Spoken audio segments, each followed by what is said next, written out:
This is the Death Dealer, and you're watching Shotgun Wrestling Radio. This is Trent Hammer, and you are watching Shotgun Wrestling Radio. Wrestling fans, if you want the best wrestling news, you want to watch Shotgun Wrestling Radio. This is James Jeffries, and tell them that I sent you there.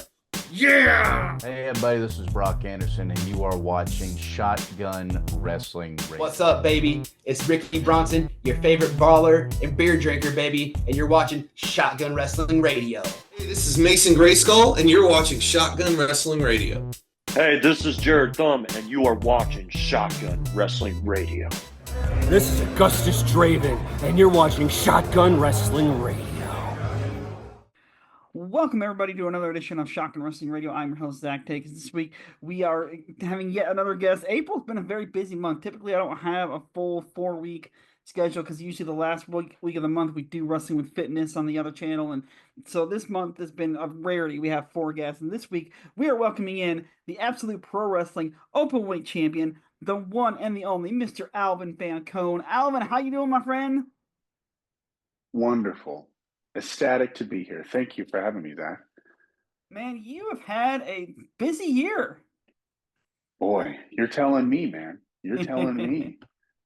And it definitely doesn't seem like there's anything kind of stopping the train rolling. So let's kind of get right back to, your beginnings. Growing up, were you always a wrestling fan growing up, and that kind of what made you want to get into this? Yeah, I mean, if I remember one constant throughout my life, it's wrestling. Whether that be through, watching it weekly, pay-per-views, PLEs, whatever you call it now, monthly, playing the video games, like it was me. That was my personality, my identity. So yeah, I mean, wrestling has been with me from the beginning to now. So it's been a constant. And at what point for you did you feel like you really want to give this a try? Like you were really contemplating wanting to get into this? I mean, it's always been something that like I've wanted to do. I mean, if I had to put a timestamp on when it was, I would say I was maybe in middle school. When I was like, I think I really want to try this. But, where I was, there was nothing in the vicinity to jump into, to do. So that kind of fizzled, throughout middle school, high school, whatever. Went to college for a little bit, figured out, hey, I hate school. So, I stopped doing that. And I was like, you know what? I think this is the perfect time. So I would say middle school, but the time when I was like, all right, let's do this, honestly, was the pandemic. Just sitting at home doing nothing.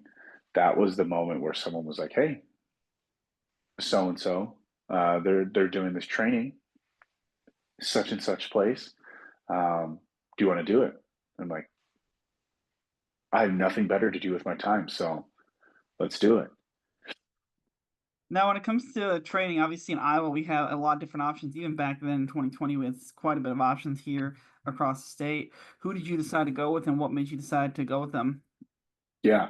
I had a few options.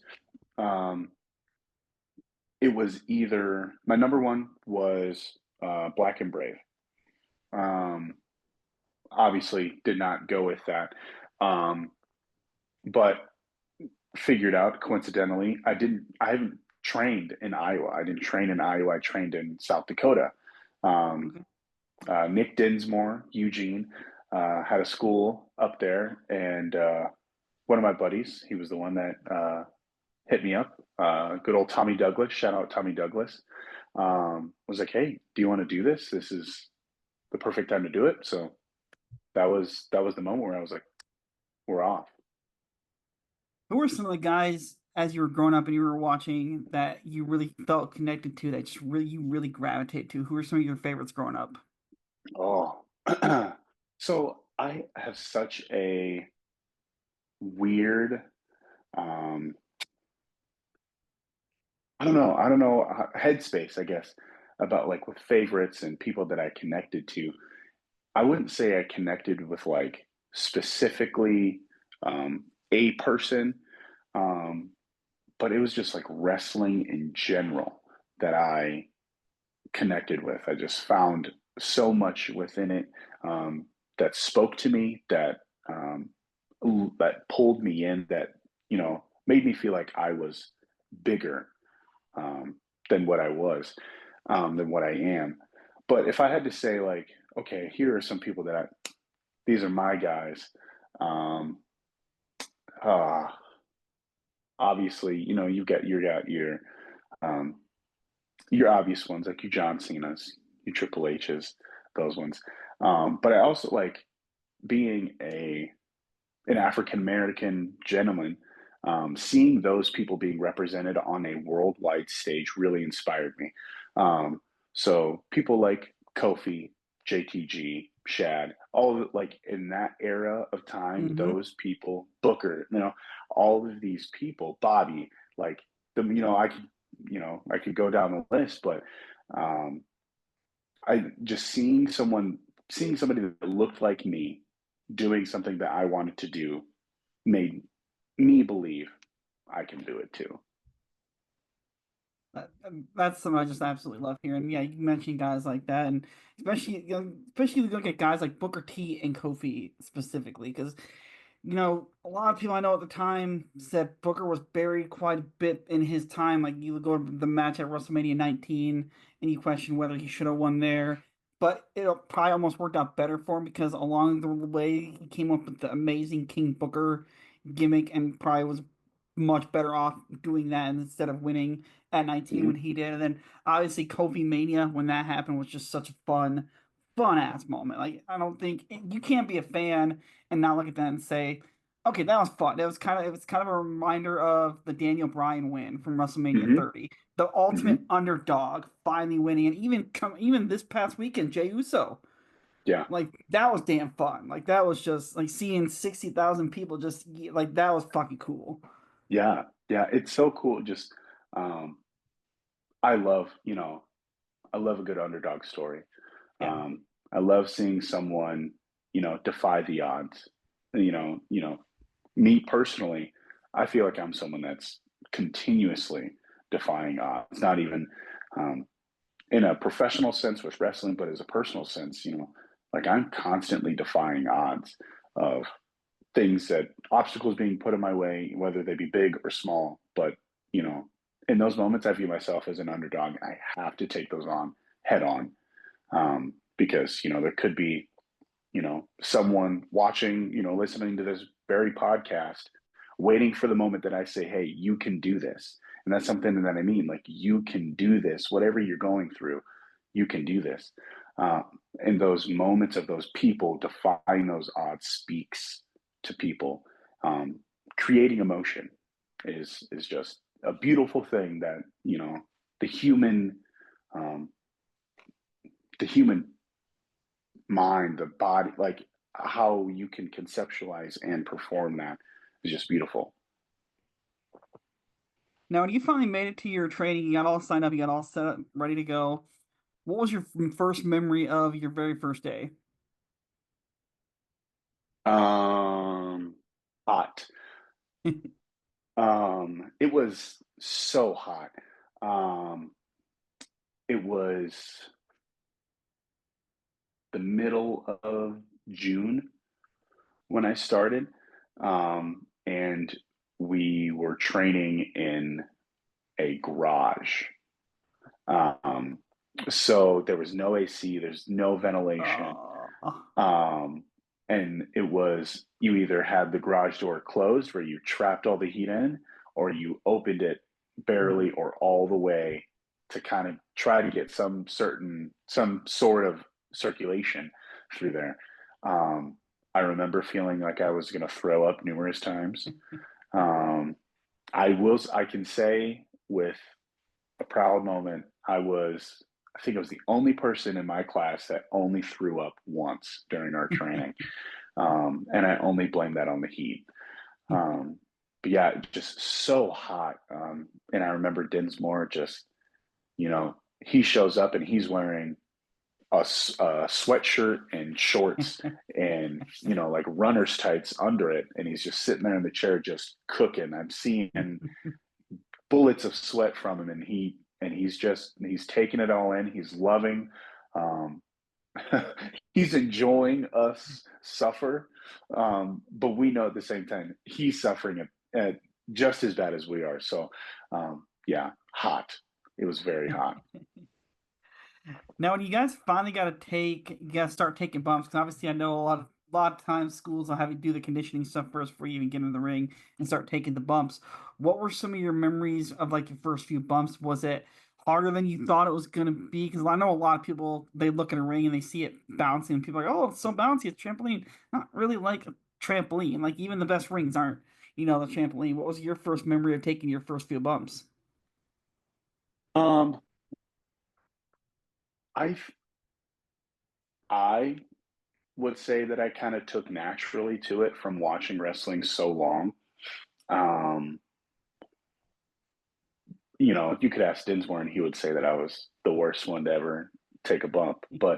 Um, but I think it came so naturally to me as someone, I have a background in theater. I have a background in just performing arts in general. Just a lot of, stunt work and stuff like that. So like I know how to use my body and throw my body in a way to where it looks painful. Um, so I feel like bumping just felt pretty natural. Um, I mean, there's the natural instinct of, okay, you're unlearning how to protect yourself from falling.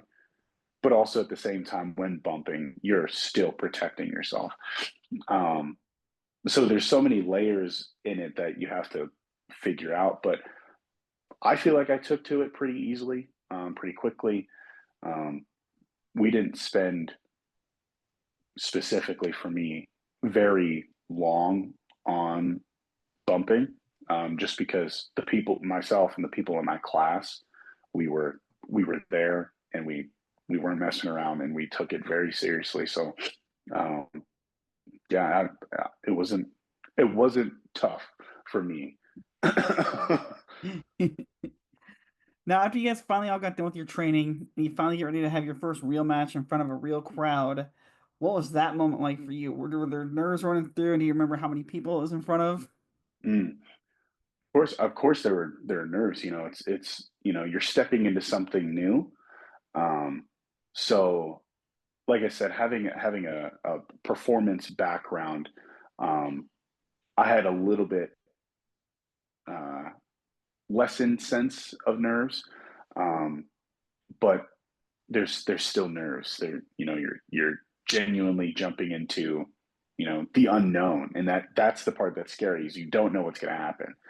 Um, it was I really let me. It was in Valley Springs, South Dakota. I can't remember. It was at a brewery.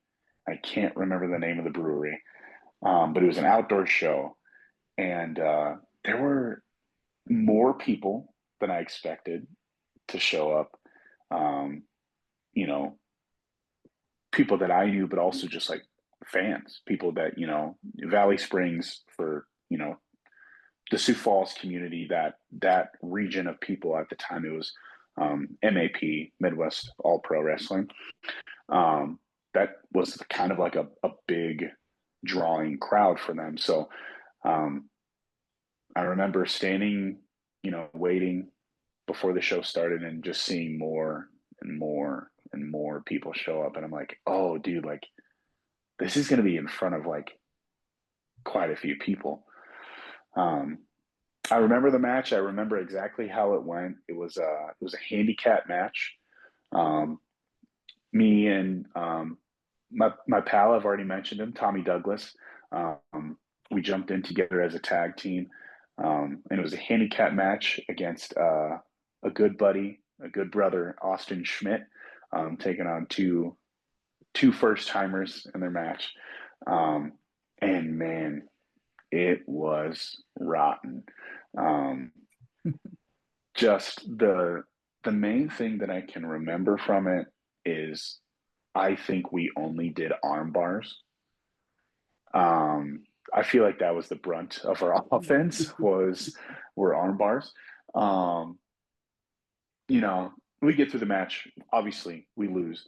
Um, then we get to a moment after the match where we're gonna put the boots to Austin Schmidt, and we're being a little ginger.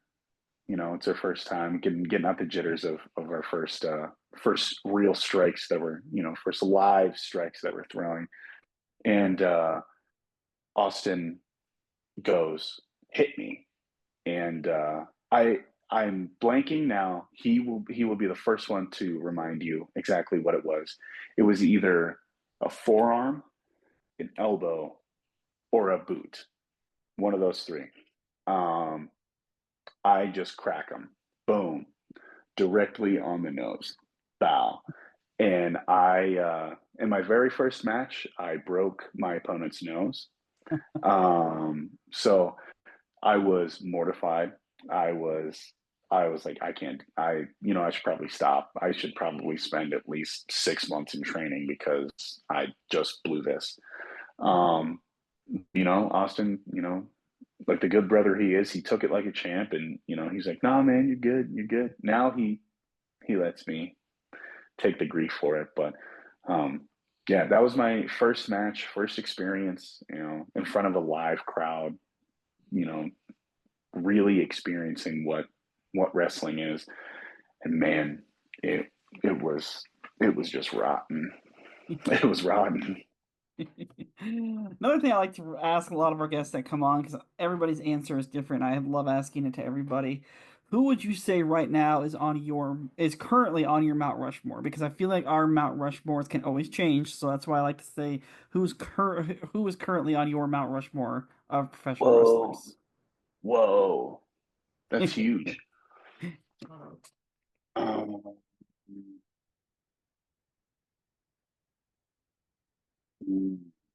That's really big, man. You put me on the spot and I'm blanking. I would say number one, I would go Austin. Just it's Steve Austin. He needs nothing else. This is my personal, right? My personal round, Yep. Mount Rushmore. Okay. Then I'll go based off of influence. Austin, Randy,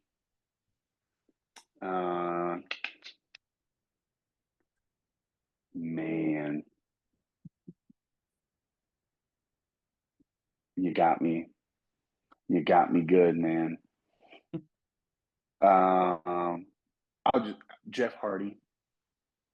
Love me some Jeff Hardy. This is such a terrible Mount Rushmore. I do got to ask about Bret Hart, because I feel like you had Bret Hart inspired gear at one of the last APW shows. Yes. Yeah, we'll round it out with Bret. Because just it's Bret. All those four names you don't need, you don't have to plead their case at all. Right. Yeah. I'm sure after this is released, I'll probably have the actual Mount Rushmore. But since we're live, brother, those are my four currently. So I was actually looking through some of my old ticket stuff back in the other day, and I saw ticket stuff for an old WCW house show that I went to in December of like '99, I think it was. And I went and looked up the card, and I remember the card because it was a card that had Bret Hart versus Sting on a house show. Whoa. Yeah, a house. Because I even have a picture of it in like one of the old, disposable cameras that I brought at the time, and you kind of see the pink and kind of see the face paint. But I was looking at the date; it was like December of '99. I'm like, and just a few weeks later, that's when Brett got kicked in the face by Goldberg. I'm like, That was probably one of Brett's last like really, really good matches that he Mm-hmm. had. When I go and think about it in the large scheme of things, I'm like, that's kind of wild to think about it in that term. Yeah, yeah. To like sit there and like no, hey, this is probably one of the last matches, Yeah, and you don't know yeah. And that. for the longest time, I always just thought we saw Brett versus Sting at a fucking house show. That was what was always going through my head. 'Cause my buddy that I'm still friends with to this day will bring it up every now and then. We're like, dude, we saw Brett versus Sting on a house show. Yeah, Like, yeah. And like it's like if you take someone from my generation, it's saying we saw Cena and Edge, Cena and Orton, yeah, at a house show, yeah, like that is that's neck and neck, like, okay, you saw two of the most influential people of a generation have a normal match, but you just happen to see one of the last ones yeah. that you never knew about. Right. Yeah. I don't know what made me think about that when I looked the other day. I was like, it was just kind of those like whoa type of moments that you think about all these years later. And we sit back and we talk about all these great matches. You've been lucky enough to be at this for a while and had some really great matches with some really great opponents. Let's go ahead and round out your top 5 matches that you've had that you think are just, if somebody was going to say, like the promoter was coming to you and say, hey, give me your 3 or 4 or 5 best matches that I can watch on tape, what would you send them? Yeah. Um, right now, I think most of my matches currently are some of the most fun and also the best matches I'm having. Um, I would say probably my best match and the most fun I probably had in a match.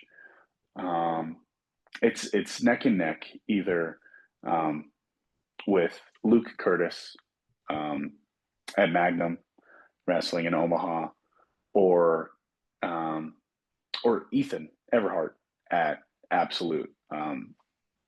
I think that might have been March. It was the last Winter Brawl. Um, those two matches, I'm just like, whoa, like those are solid matches.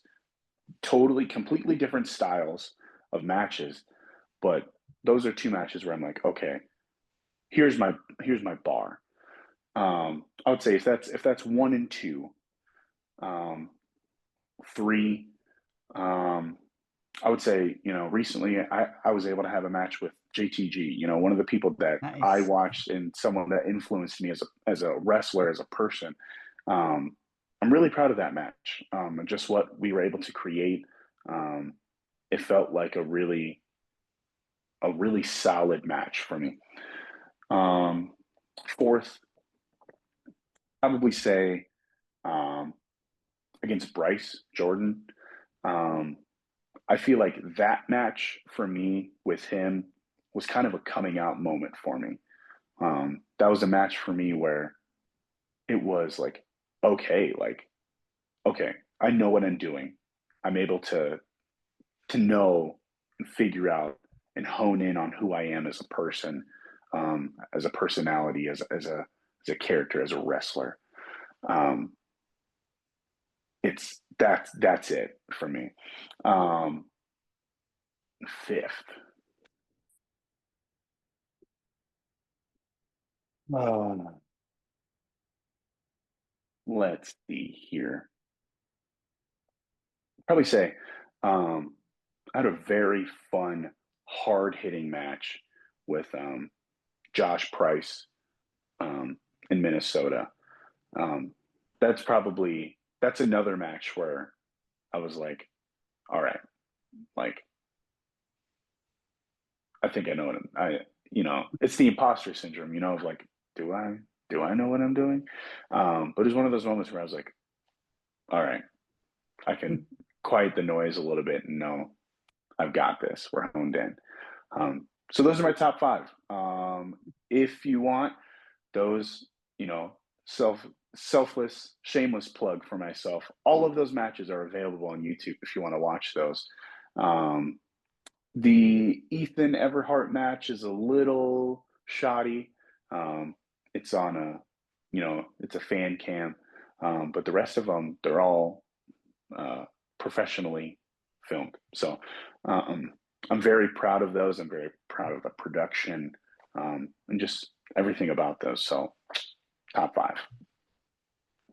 Since you've been in professional wrestling, obviously you guys are always offered opportunities to do some really cool things, whether that be seminars with some really great people, like you said, wrestling guys like JTG, sometimes doing possibly TV extra work. What so far for you has been one of your favorite things and like kind of oh my god moments that you've been able to do since you started this? I mean, just being able to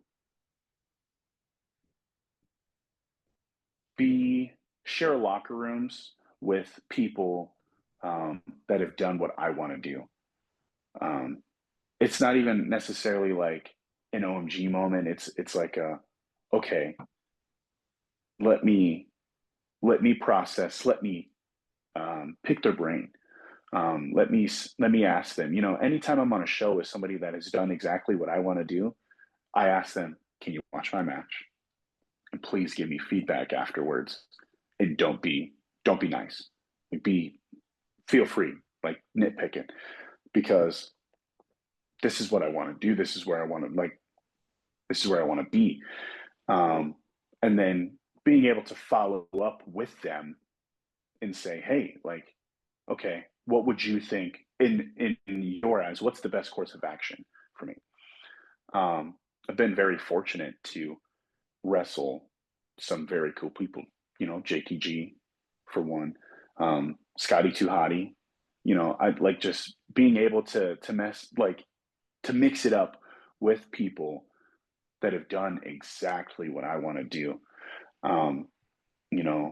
There's a match I had, I think it might have been a year and a half ago, where Tyler Breeze was there, and we're first on the card.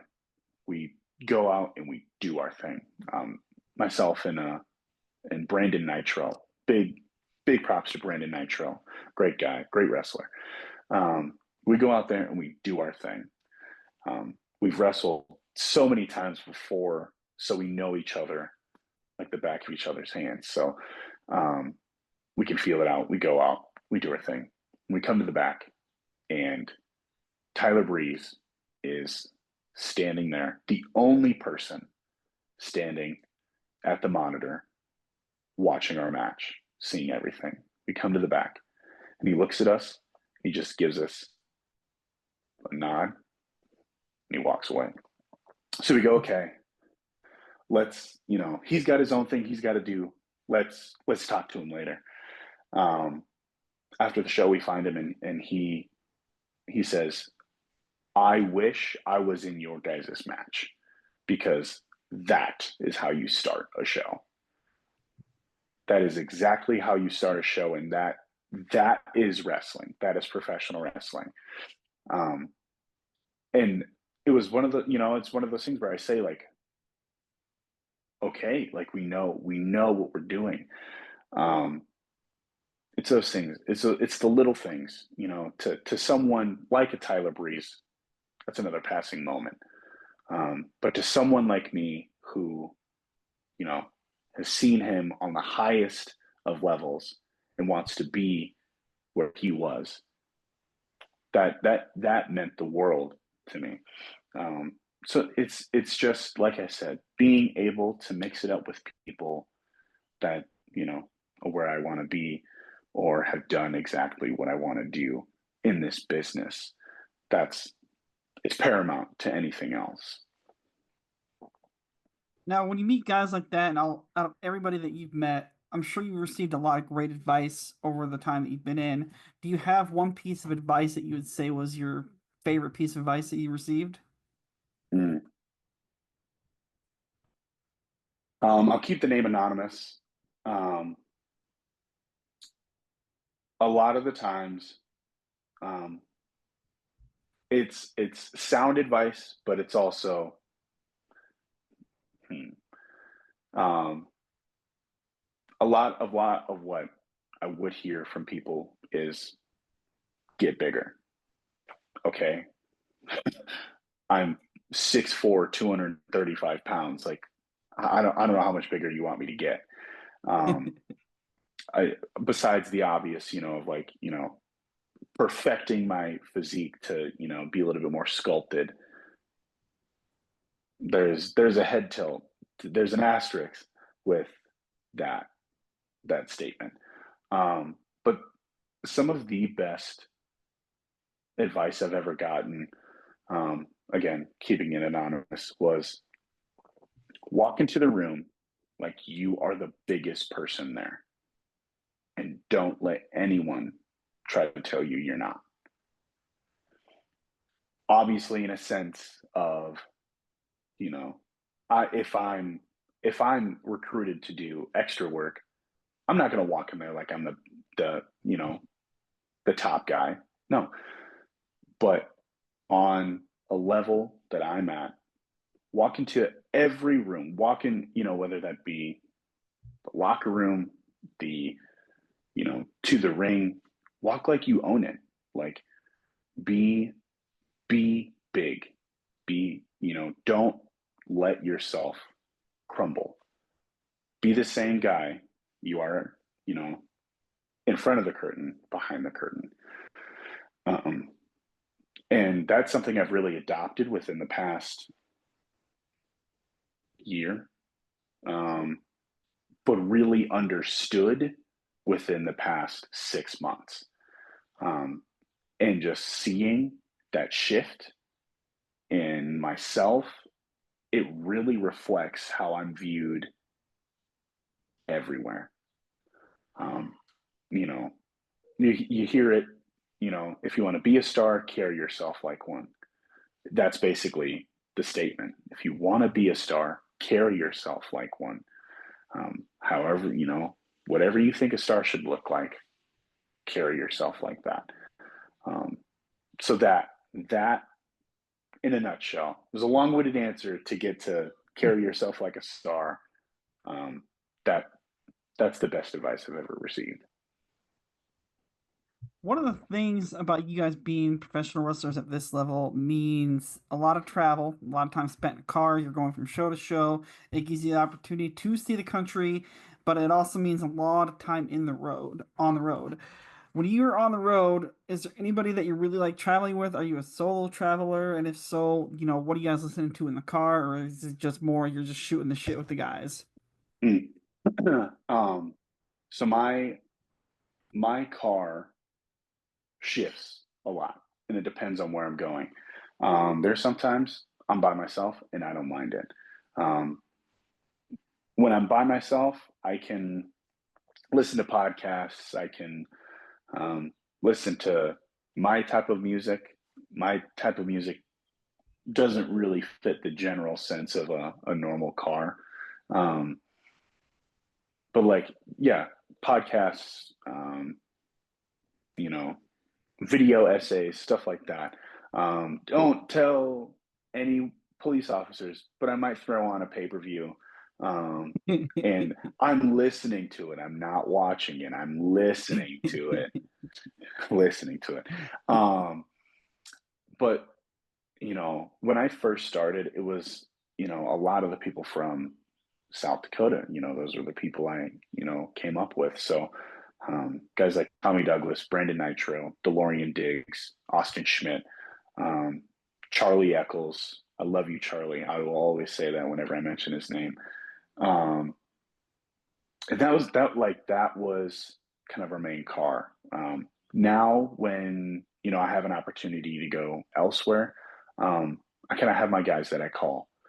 Back in, moving forward a little bit, the car shifted a little bit to, myself, Uriah Upton, Jackson Slater, Trent Hammer, RIP Trent, Webster Prince, Lumbermack. I've ridden with so many people, but nowadays it's if you need a solid car, I'm calling my people. You know, I know I can always call Uriah, and he's always down. Now like I said, my car has shifted quite a bit. I found myself riding with guys from Omaha a lot more. Guys like Nino Hatchett, Brixton Nash, Jameson McGregor, Duke Cornell, Sadie Bell, Prince O'Shea. You know, like people, different people from different areas, which I find so refreshing. Because you know they say it all the time. Wrestling is subjective. It's like flavors of ice cream. So you know your Sioux Falls people are going to have a different flavor than your Omaha people. You know, I've ridden with Ethan Everhart a few times, and he's got a different flavor than everyone else. You know, so I love mixing my cars up because I'm not a hive mindset person. I want as many perspectives as I can, because as I'm crafting my own person, I am assuming that the person I'm riding with is crafting their own person as well. And the only way you can grow and continue to craft your own person is being around different perspectives, being around different people. So, I mean, that's my car. What we listen to, like I said, it's a lot of podcasts. Sometimes we'll play road games. You know, Jackson Slater's favorite road game is I'm Thinking of a Wrestler. It's basically 20 questions where you have to guess the wrestler in 20 questions. Sometimes, a lot of the times, it just ends up being a conversation, whether it be about life, wrestling, goals, whatever it may be, something to pass the time, even. It's cutting promos on each other, stuff like that. It's like you said, it's a grind on the road, man. There are times where I'll leave on a Thursday night and I'm not hitting home until Sunday evening, early Monday morning, and I come home, shower, and I'm at work by 8:30. It's not rainbows and sunshine and butterflies, dude. It's a grind. So if you want it, you got to go for it. Yeah, that's why for me personally, I like just being on this side of the ring because I respect the hell. I could not do the whole being in the car all weekend type thing. Like they said, usually I'd like to go. I'll go to a show every other month or so, and then I have my bookings with CEW, which Austin Bayless kind of runs like once a quarter, which is I think really nice because I feel like for me it gets me that itch to do the commentary, and then I help him with the social media and stuff. But it's like if you would have told me back in 2005 when I started going to shows that we would have this much wrestling around the state of Iowa, I would have said you're crazy, because at the time I think we only had maybe 2 companies running in Iowa, and even then we were lucky if they were once a month. And now you can almost find a show pretty much every weekend, which is kind of insane. Yeah, it's nuts now how many within give or take 2 or 3 hours, how many shows are happening on a weekend, and each show is completely different. So on top of you've got your WWEs, your AEWs, like on top of all of those, there's other stuff going on as well. So wrestling fans, I'm a fan at heart, but I'm also I am a professional wrestler, but I'm also a fan at heart. So I'm profiting off of all of these shows happening as well, because there's so much to take in, but also, there's also so much to be a part of as well. So wrestling fans right now, I mean, I couldn't tell you the last time wrestling was as booming as it is now. It is just insane nowadays. Yeah. And it was really booming too, even like pre-pandemic. We were starting to see a lot of people running, and that's what worried me when the pandemic happened. Like, are we going to be able to get back to that, at least on the independent level? And thankfully we were, because there's such that craving for the live entertainment. I feel like now too, even more, and I talked about this with Jason Prentice last week, I feel like even more so now with the way WWE has been pricing their tickets. I feel like Mm, independent wrestling is almost more important now than it's ever been, because if you can't afford to go to one of those type of shows, which, let's face it, a lot of us are starting to get outpriced. I mean, and it's just the nature of the beast. I looked at SmackDown tickets for next week. I'm like, I'll just stick with the independent shows for this time around. Like, and that's just mm, sad to say, but at the same time, I'm like, you're getting just almost as good a value out of bang for your buck. Like mm, that's what like I said, I mentioned to Jason. I'm like, I feel like the indie shows are almost just as important nowadays. hmm. Yeah, that I mean, also it's the nature of the beast. Um, that's something. You know, as terrible as it is to say, you just got to deal with it. If you want to go, you got to bite the cost. Mm-hmm. Um, I mean, believe me, so I'm a big concert goer, and even uh, concert tickets, man, are getting to that. My wife and I, we just got tickets to see Blink-182 in September, and I told her, I was like, I kind of had to sell a kidney for that one, but like you said, when it's something like that you really like, yeah, because it's one of those things where, like, well, we're not going to see a ton of shows this year, so you're like, you mhm. kind of justify it a little bit. So, but yeah, and that's just unfortunately the nature of the beast in the live touring business right now is as a whole. Yeah, and like you said it exactly. You said it perfectly. Where this is a point where independent wrestling can profit off of that.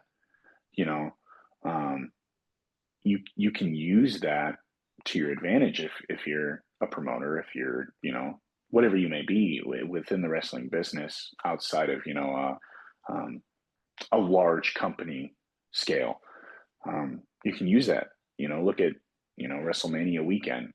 Look at all of those independents that are a part Hmm. of that weekend, whether they're affiliated with a larger indie or WWE itself. Um, there's so much going on constantly, so you can profit only if you market it correctly. Yeah. Um, it's it's easy, but not easy. Yeah.